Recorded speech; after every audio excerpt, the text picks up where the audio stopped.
Good afternoon. Good afternoon. Grace and peace be unto the 12 tribes of Israel. I pray everybody's having a good evening. Tonight we are going into the Wisdom of Solomon. Wisdom of Solomon, chapter 14. Sorry, I had to make sure I had the adjustment right. Cool. Wisdom of Solomon, chapter 14. Let me give a shout out to who's in the lesson this evening. Yalasia, how you doing? Good evening. Grace and peace be with you. Shalom, shalom. How you doing? Sarah, glad to see you in the building as well. Shalom, shalom. Peace be with you. Peace be with you. Glad to see you here. Katrina, I see you in the building. Grace and peace be with you. Good afternoon. Well, good evening. Good evening. Good evening. And Sister Dolores, how you doing? Good evening. Grace and peace be with you. And again, hopefully everybody is that's on. Make sure y'all like, comment, share, and subscribe. And as far as that, make sure y'all are sharing most of all, because again, you must like it, get it out in the algorithm, and you share it so more people can hear the gospel and come to the Lord. Because we understand that our people we want to get our people to come to the truth. Come to the truth, realize your nationality, realize your culture, walk in your culture for the rest of your life. So, anyways, let's go ahead and dive on into it. Let's go to Mark chapter 14, verse 3, and let's go ahead and get this lesson started. Mark chapter 14, verse 3. And being in Bethany, in the house of Simon the leper, as he sat at meat, there came a woman having an alabaster box of very precious ointment and spikenard, and she brake the box and poured it on his head. And there were some that had indignation within themselves and said, why was this waste of the ointment made? For it might have been sold for 300. I'm sorry. For it might have been sold for more than 300 pence and had been given to the poor. And they murmured against her. And Jesus said, let her alone. Why trouble ye her? She hath wrought a good work upon me. For ye have the poor always with you, but me ye have not always. She hath done what she could. She has come aforehand to anoint my body to the burying. Verily I say unto you, wheresoever this gospel shall be preached throughout the whole world, there shall also this that this woman have done be told for a memorial of her. So whenever we bring out the true gospel of Jesus Christ, the message that's given to the 12 tribes of Israel scattered all over the globe, 12 tribes of Israel are none other than the children of God, the descendants of Jacob, the people we understand are black, not Negro. Now, I mean, well, they call us black, they call us Negro, but we are none of those things because we understand black is nothing but a color in a crayon box. And we not a color in a crayon box. We are our people. And the people we are the Israelites. We are the real Hebrews. We are the descendants of the Most High God. And his descendants are the ones that have been given the law, statutes, commandments to follow for the rest of our lives. And when we did not follow those laws, God has brought upon us the curses of Deuteronomy 28.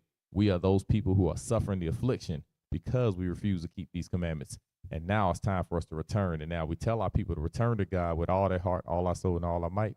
And that way we can be delivered from destruction that is set for those who are opposed God. And we don't want to oppose God. We want to roll with God. So let's go ahead and dive on into it. Let's go ahead and get to 1 Kings chapter 3 and verse 5, and we'll go from there. 1 Kings chapter 3. Because we want to understand, how did Solomon acquire that wisdom? Let's get started right here. 1 Kings chapter 3, verse 5. In Gibeon, the Lord appeared to Solomon in a dream by night.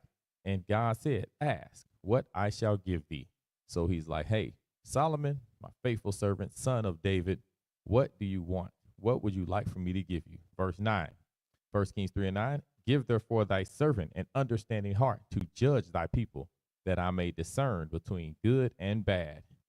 For who is able to judge this thy so great a people? So he said, who can make decisions for these amazing people that you have, your descendants, the children of the Most High God, the chosen ones? We understand who we are, the Israelites. Now, those people who are the gods of the earth, who are meant to be the rulers, who is supposed to be over them? Who is supposed to direct them and guide them? And the person that's going to guide them, what shall I give to these people? Because again, what these people need is direction. These people need discernment. These people need all these things that are beneficial to us. So these things, these people, how can I help them? How can I lead them properly? Verse 10, and the speech pleased the Lord that Solomon had asked this thing. See, God was happy to hear that, because he's seen that within Solomon's heart, within his mind, within his spirit, deep inside him, he was selfless. He was concerned with his people. Verse 11, and God said unto him, because thou hast asked this thing, and hast not asked for thyself long life, neither hast asked riches for thyself, nor hast asked the life of thine enemies, but hast asked for thyself understanding to discern judgment. Behold, I have done according to thy words. Lo, I have given thee a wise and an understanding heart, so that there was none like thee before thee, neither shall after thee shall any rise like unto thee. So he said there will never be anybody to be as wise as you. Nobody be able to discern and be able to make decisions and be able to decipher the knowledge that I've given them, like you. So he said, this is going to happen, and I'm also going to give you all the things you didn't ask for because you are that righteous man. You want to believe? You don't believe it? Here's the proof. Verse 13.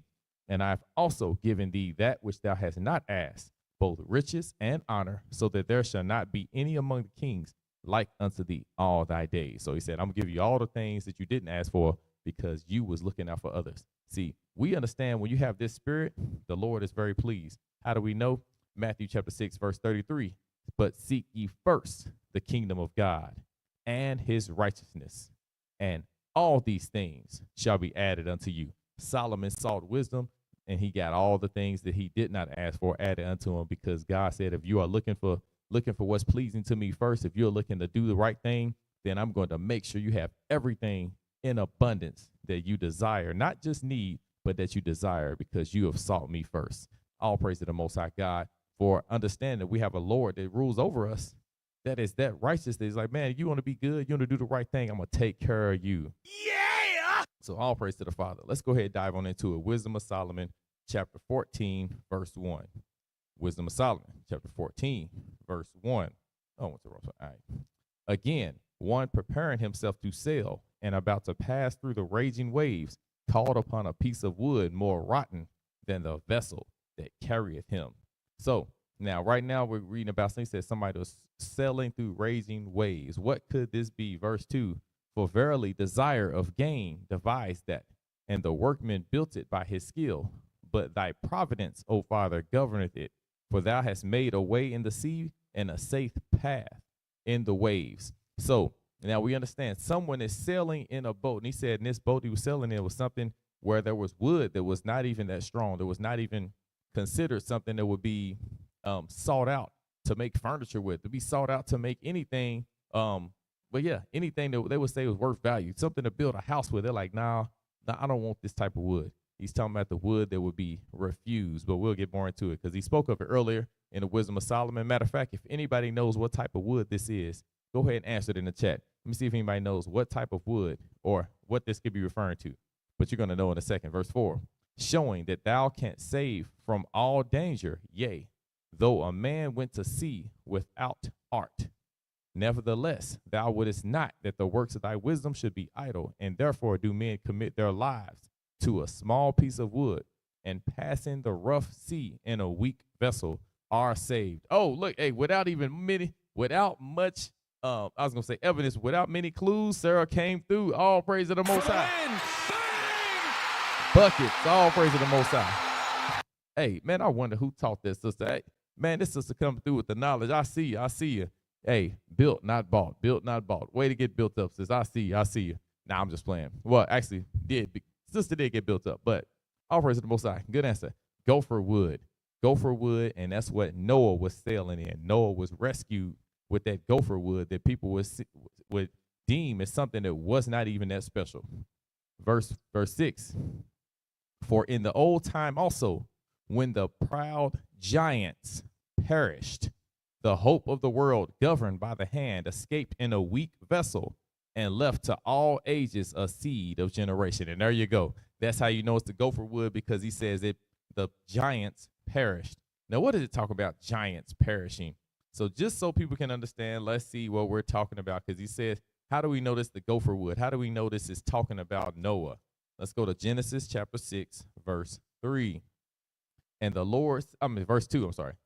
Genesis chapter 6, verse 2, that the sons of God saw the daughters of men, that they were fair, and they took them wives of all which they chose. I'm going to jump down to verse 4.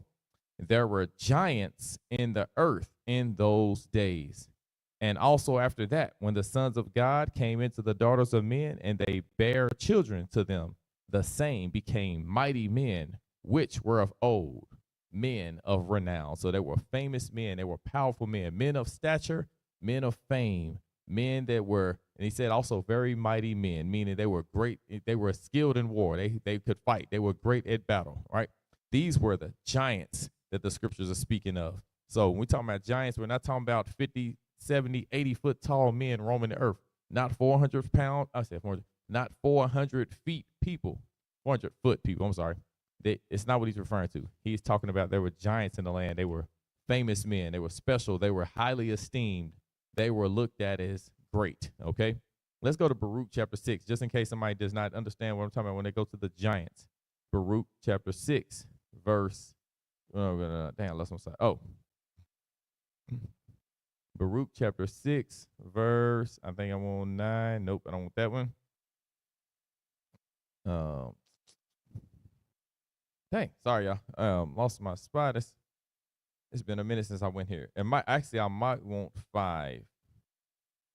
I might want 5. Let me go back to 5 real quick. Let me make sure that's not it.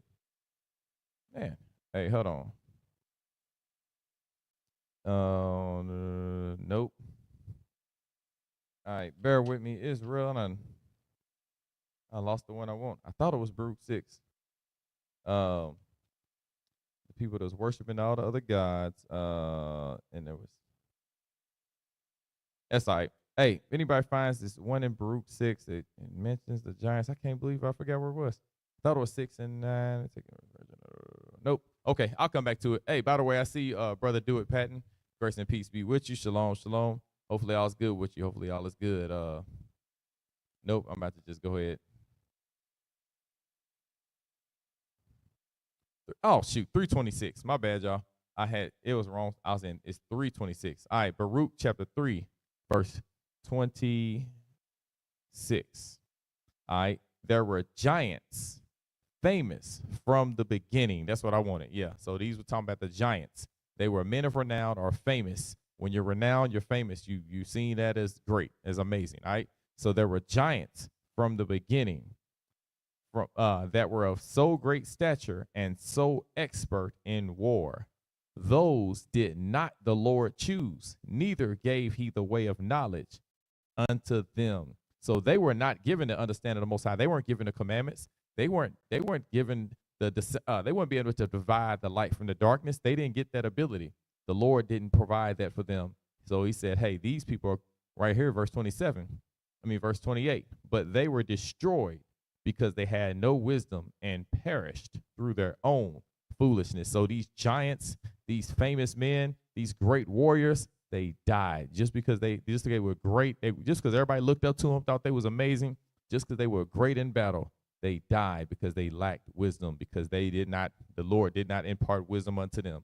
So let's go back to it. Wisdom of Solomon, chapter 14. I think I'm going to start at verse 2 again. Wisdom of Solomon, chapter 14, verse 6. For in the old time also, when the proud giants perished, and notice how I said proud giants, because these famous men thought they were above God. And he says they died a horrible death. When you perish, you suffer a horrible death, and it can be suddenly. All right, the hope of the world, governed by the hand, escaped in a weak vessel and left to all ages a seed of generation. So the Lord always likes to use things that people would see as improbable. The underdog. The Lord is the ultimate. The Bible is the ultimate underdog story, because us, the children of Israel, the people that's in the ghetto, in the hoods, that's suffering, the ones that are the worst mentally, the ones that hate each other, he's going to use us to take back this planet. The Lord likes to use what we consider weak and make it strong. The foolish things of this world are rejected by those in power, but the wise will confound the wise spiritually will confound the foolish spiritually, which people consider them wise. They might be like, oh yeah, this person got a PhD or they got a doctorate, but you know, somebody with the scriptures that's a doctor in the law, they're going to make that doctor look like a kindergartner, because that's how much wisdom they have and how much they just exceed everyone that does not have the understanding of the Most High God and his scriptures. All right, Wisdom of Solomon, chapter 14, verse 7. For blessed is the wood whereby righteousness cometh. You see, and righteousness came from that wood. Now, it don't literally come out of the wood, but he's saying those people that were saved through that weak vessel, those people that seed that came from Noah, Ham, Shem, and Japheth. You see, he said, blessed is the wood whereby the righteousness cometh. So that wood was blessed. You know what I'm saying? That wood ended up bringing a blessing to the world. Verse 8, but that which is made with hands is cursed, as well it as he hath made it, he because he made it, and it because being corruptible, it was called a god. Now, a lot of people also take something like a piece of wood and we're like, it's God. Well, yes, it says the wood was blessed, but it was only blessed because the Lord blessed it, because the Lord used it. If the Lord uses you, then you're special. If the Lord's not using you, then you're nothing. The only thing that makes you great is what God puts inside of you. If God is operating you, then you're amazing. That's what he's telling you. Anything the Lord operates is going to be great. That's why he says, I can raise up stones to turn them into children of Israel. Me, myself, the Lord can take me out and put another person in my place and still bring forth this truth. I'm not special. The Lord's word is special that's coming from me. Only thing that makes me special is my obedience to him, my faith in him, me trusting that whatever he says and does is right. If I'm that vessel, if I think he's great and I'm willing to follow him to the ends of the earth, then yeah, I'm special for being wise enough to follow this mighty God. That's the separation. If you understood what I said, put a 1 in the chat. If you lost, then say, I don't really get it, put a 2 in the chat. But if you do get it, if that makes sense to you, put a 1 in the chat. And matter of fact, and give all praise to the Most High. Yeah! Wisdom of Solomon, chapter 14, verse 9. For the ungodly and his ungodliness, both are alike, hateful unto God. See, he says the ungodly and ungodliness. So wickedness, foolishness, people doing things that's contrary to what he tells you to do. He says those things are alike. He hates both of them. He can't stand any of it. Verse 11. Therefore, verse 10. For that Wisdom of Solomon, chapter 14, verse 10. My bad, y'all. For that which is made shall be punished together with him that made it. So whoever creates this fake God, it ain't just about making something physically with your hands. Like, oh, look, I made this remote. You know what I'm saying? Oh, I made this phone. It's not about what not about what you created. Because I know a lot of people say you should not make a graven image. You cannot draw a picture of Jesus Christ. You can't draw a picture or carve something and say it represents God. That's not where the sin lies. The sin lies when you create a God, when you make up an imaginary being and try to make up some imaginary rules that go with him. That's when you are cursed. That's when you are going against the Most High. That's when you're in idolatry. The idolatry is making up rules that are contrary or different than what the scriptures say. Once you do that, then you have created a God. The instrument itself, this microphone I'm speaking in, you could say it's not an idol, but it's something that's graven. It's made with hands. Does that mean it's a sin to actually be using this for the betterment of my people? No, it is important. It's just something created. But what makes it wicked is when you start to worship it, when you start to believe that it actually has power to deliver you and to destroy you. That's when it becomes sin. Wisdom of Solomon, chapter 14, verse 10. But for that which is made shall be punished together with him that made it. Verse 11. Therefore, even upon the idols of the Gentiles shall there be a visitation, because in the creature of God they are becoming abomination and stumbling blocks to the souls of men, and a snare to the feet of the unwise. And again, whenever we start talking about things that are not real and we make it into something special, we start trying to say that something that's not real is something we should bow down to, like our forefathers and foremothers in the wilderness, when they said the golden calf saved us out of Egypt. The golden calf brought upon all the plagues and opened up the Red Sea for us to escape the Egyptian army and closed it up. The golden calf rescued us. When you say something, you are completely delusional, and I should blow your ass off this porch, that stupid shit. That's what should happen. If that's actually what you got in your mind, if that's the delusion that you are under, you should get that done to you, because that is it's not even close to sensible. You have to make sure that you have sensible ideas instead of making nonsensical arguments or nonsensical debates. What you got to do is hold on to what the scriptures say. Listen to the word of God, because God is wiser and smarter than anybody could ever imagine. Why think something contrary to what he said? So whenever you do create an idol or God, or you make up something that's not real, make up some rules, what you have done is set up a stumbling block, meaning you set up a trap for yourself to fall in and to never get back up. And then you're going to go into the lake of fire because you chose to believe in a lie. Don't believe in a lie. Believe in the truth. You want to believe in the truth? Listen to the teachings that are brought out here. Listen to what I'm explaining to you, because what I'm teaching you is what's written. What's written, I'm going to explain it to you and tell you this is the Most High. And if you don't believe the way I break it down, then I'm going to show you 2 or 3 more scriptures going to back up what I'm saying. So all I'm going to do is let you accept the scripture. You can believe the word, or you can reject the word. It's your choice. I'm not going to make you do anything. The Lord's not going to make you do anything. You have free will. I just pray that you have enough wisdom, like Solomon had, to actually follow the right way. Because if you don't want to follow the right way, then you're choosing death. Choose ye life so that you may live, like he says in Deuteronomy chapter 30, verse 19. Wisdom of Solomon chapter 14. Wisdom of Solomon chapter 14, verse 12. For the devising of idols was the beginning of spiritual fornication, and the invention of them the corruption of life. So when he says the devising of idols, meaning the creating, when you devise something, it means you done conjured up an idea in your mind. So creating a fake God is the beginning of spiritual fornication. Fornication is when you cheat on something, when you lay down something. It's like a sexual sin. So now adultery, God calls us adulterers and adulteresses all the time.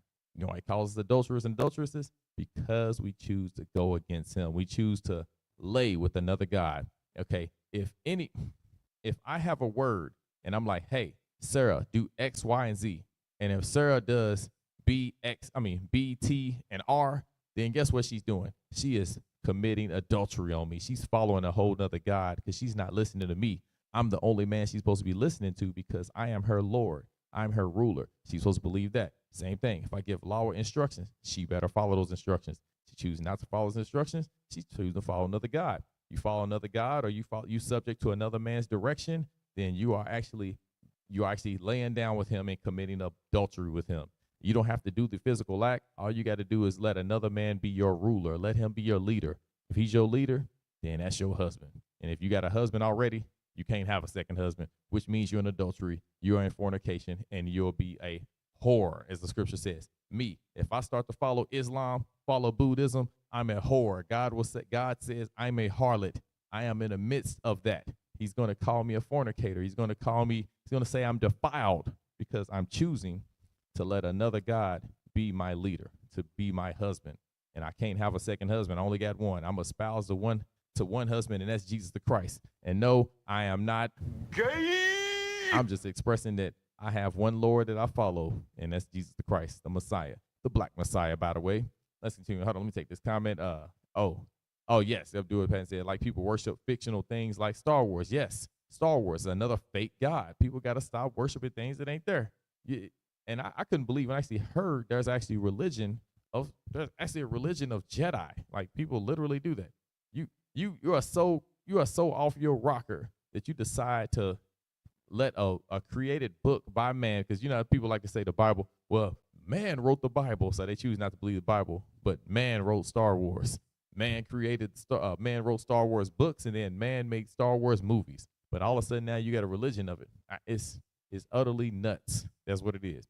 Wisdom of Solomon chapter 14, verse 12 again. For the devising of idols was the beginning of spiritual fornication, and the inventions of them, the corruption of life. And then corruption or wickedness.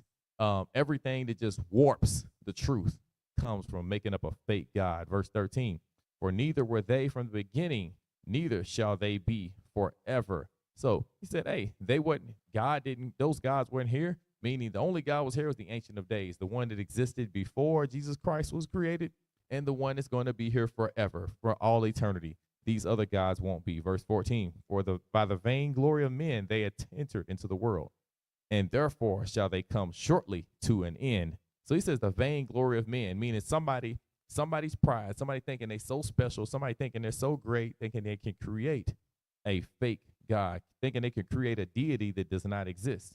Verse 15, for a father afflicted with untimely mourning when he had made an image of his child soon taken away, now honored him as a God, which was then a dead man, and delivered to those that were under him ceremonies and sacrifices. Now, this actually happened with the legend of I think it's Tammuz, the weeping for Tammuz and all that, people crying for Tammuz 40 days.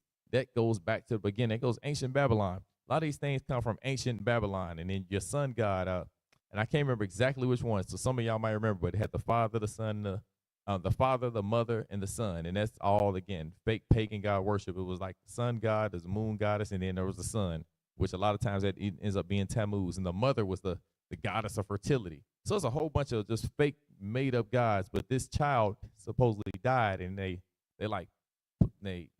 created him and said he came back to life, and the boy loved bunny rabbits. It's a bunch of craziness. But either way, a bunch of all the fake gods came from these things that were made from the beginning. It was because the child had an untimely death. Verse 16.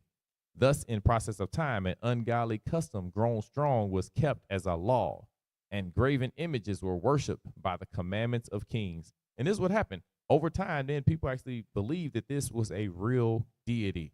And that's when you started getting your Christmas came out of Christmas, Saturnalia, what's the other one? The Winter Solstice Festival and all kind of stuff. These things were created from the fake gods that were here from the beginning. All right, verse 17. Oh, my fault. Let me read it. And it says, it was kept as a law. What do people do right now in America? They keep it as a law. They make it seem like you have to do it. You tell your family, especially people that's coming to the truth. Matter of fact, let me ask this. Everybody's been the truth for a while, or even your new people that stop celebrating Christmas. What did your family say when you stopped going? How many of y'all had family members talk about they're gonna call CPS on you, or they need to take your kids away, or as child abuse because you ain't letting your children celebrate Christmas and worship a false fat Caucasian that is not got nothing to do with the Bible. They are mad that you don't do that no more. How many of y'all had to deal with this? If you had to deal with it, put a 1 in the chat. If you haven't had to deal with it, then you can be like, it's been cool. My family understands that I don't worship false idols anymore. They understand that I'm supposed to celebrate the holidays that's written in the Bible. How many people can say that? Because some can, but most can't. Matter of fact, almost none can, actually. But anyways, almost none can't. Wisdom of Solomon, chapter 14, verse 17. Whom men could not honor in presence because they dwelt far off.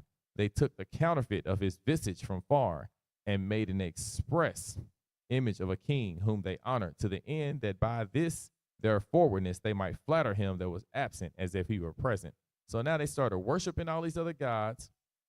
They started worshiping this child that died, and then all of a sudden they're like, yeah, if we worship him, he's going to be proud of us. He's going to be happy that we're bowing down to worship him. This person that died, that has no resurrection, it's not Jesus Christ, none of that stuff.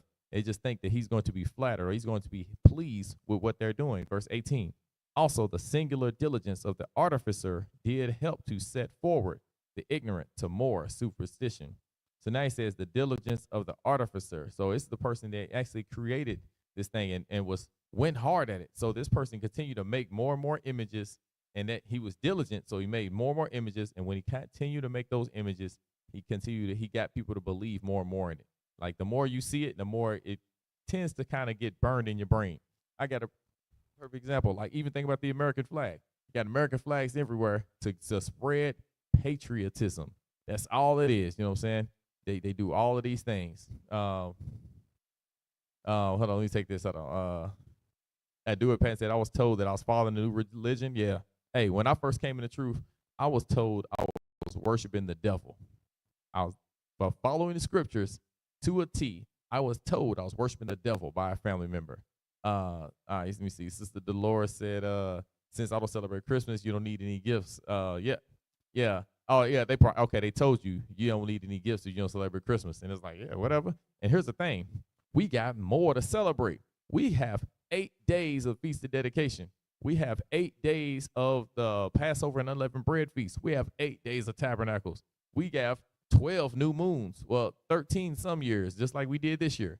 I can go on. We have the Day of Simon. We have the Pentecost. We have so many different days that we can actually celebrate and get gifts on. Purim, I forget about Purim. All the sisters had the big gift exchange for Purim, which they've been doing the last 2 years. So we have Purim. We have different times we give gifts. So I can tell you straight up, and Katrina's on her, she witnessed.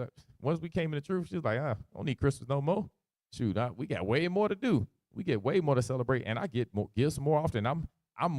I enjoy being able to keep the feast days, and we get to do these things frequently. It ain't just that one time a year we looking forward to Christmas. Nah, we get to actually celebrate something that we actually understand what it is. Not no made-up stuff talking about it's Jesus' birthday. No, it ain't. That's not the truth at all.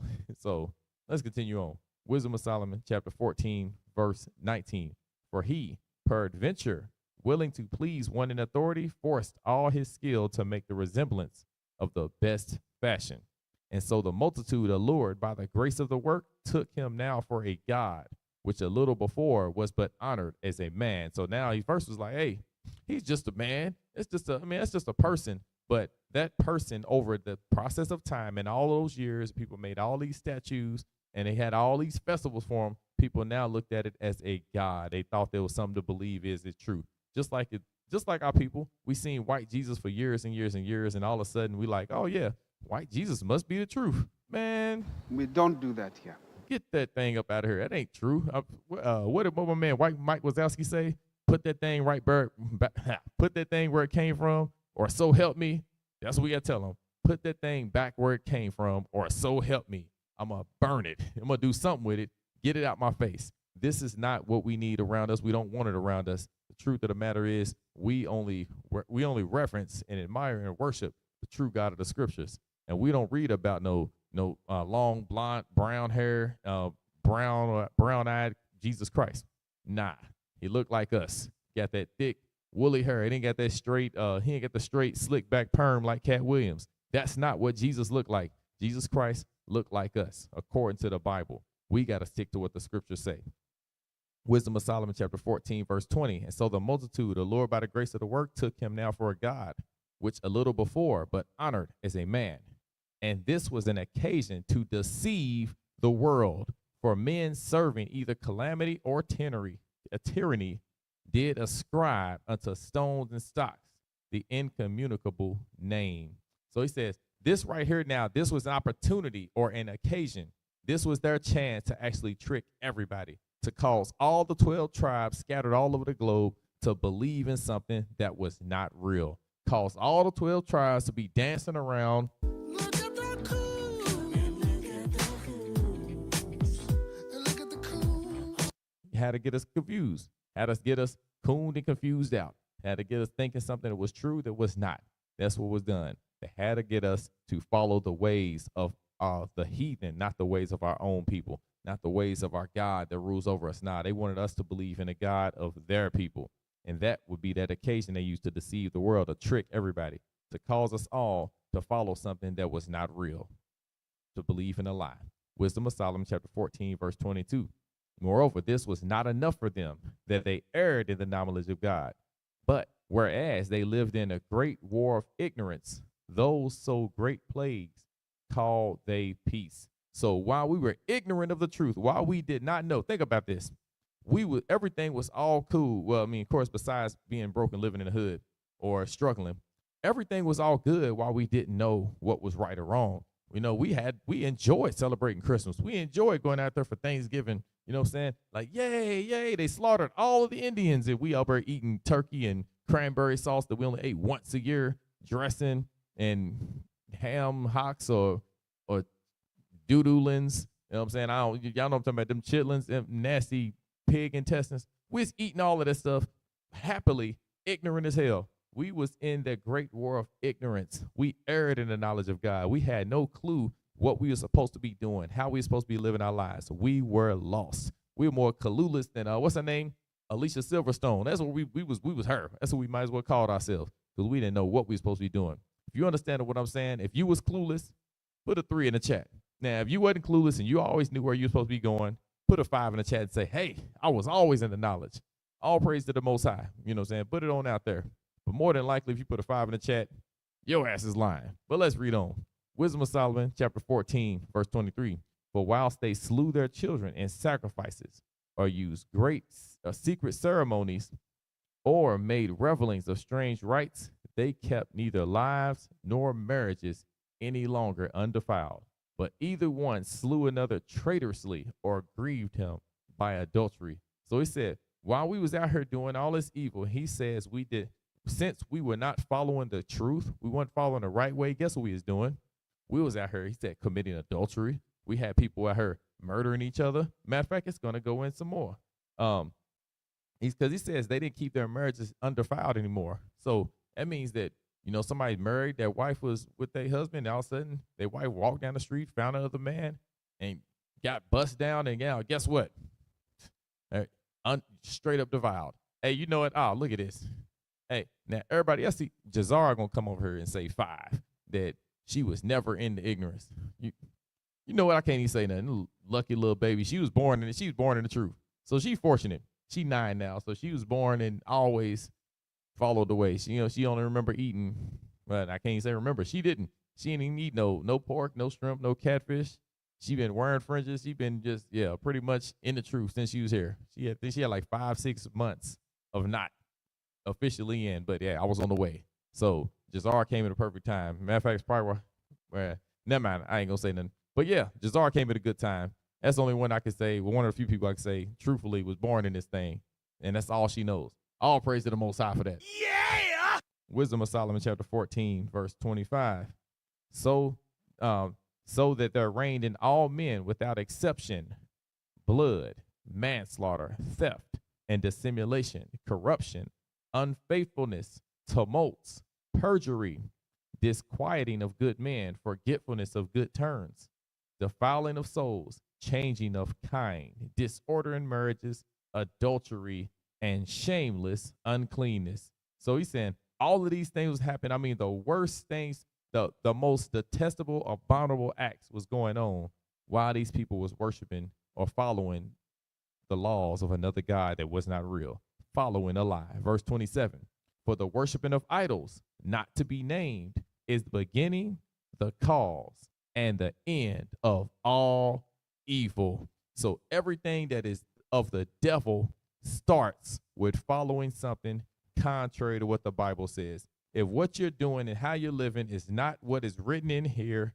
then you are serving an idol. You are in spiritual idolatry. You are in fornication. You are in adultery. You're doing everything that is hateful to the Most High God of Israel. It says, don't do this abominable thing that I hate. I'm going to read it one more time. Verse 27, for the worshiping of idols not to be named is the beginning, the cause, and the end of all evil. So everything wicked comes from following a different way of life. Verse 28, for either they are mad when they be merry, or prophesy lies, or live unjustly, or else lightly forswear themselves. So he's naming all things. Everybody that does not follow the commandments. Matter of fact, I can tell you straight up, when I was in the world, hey, I was going crazy. I didn't know where I was going. I didn't know how I was supposed to live. I know what I was supposed to do. I was mad. He says either they are mad. Now, I wasn't completely mad. All praise to the Most High.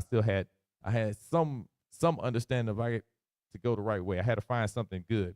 He says, so they are either mad when they be merry or prophesy lies. Guess what? I spoke lies because I wasn't saying what the scriptures say. I was saying what I thought was true. I had my own personal philosophy. I was prophesying lies. I was up there running around like, yeah, man, I know the truth. Mama's wrong again. No, I didn't. You know what I'm saying? He says, or live unjustly. Well, unjustly, I wasn't fair. Why? Because I didn't have the standard of right and wrong. I didn't have the scales of justice to go by, the fairness. So when you talk about living unfairly or unjustly, it's because I didn't have the justice system to actually walk by in my life. All right. And he says, or lightly forswear themselves. So he says, for in so much as they trust in their idols, which have no life, though they swear falsely, yet they look not to be hurt. So these people that were not following commandments, he said they look not to be hurt, meaning don't think nothing bad is going to happen to them. They're going to worship these other gods. They're going to follow a way of life that is not true, live a lie.